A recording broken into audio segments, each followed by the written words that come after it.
أعوذ بالله من الشيطان الرجيم.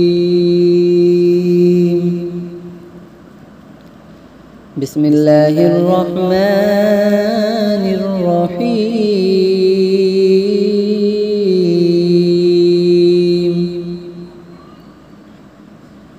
وإذا أخذنا ميثاق بني إسرائيل لا تعبدون إلا الله وبالوالدين إحسانا وذي القربى واليتامى والمساكين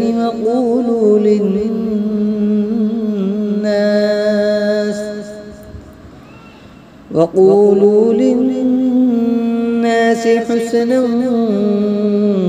وأقيموا الصلاة وآتوا الزكاة ثم توليتم إلا قليلا منكم وأنتم معرضون.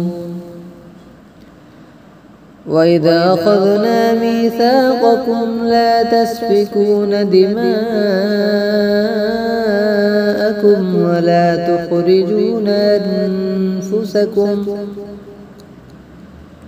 ولا تخرجون أنفسكم من دياركم ثم أقررتم وأنتم تشهدون.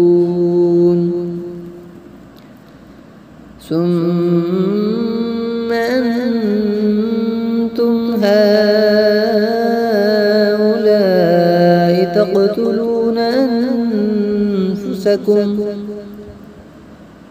تقتلون أنفسكم وتخرجون فريقا منكم من ديارهم تظاهرون عليهم بالإثم والعدوان وإن يأتوكم أسارى تفادوهم وهو محرم عليكم إخراجهم أفتؤمنون ببعض الكتاب وتكفرون ببعض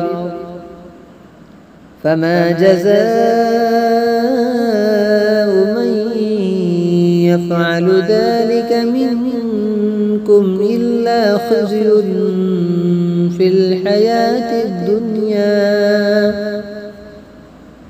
ويوم القيامة يردون إلى أشد العذاب وما الله بغافل عما تعملون.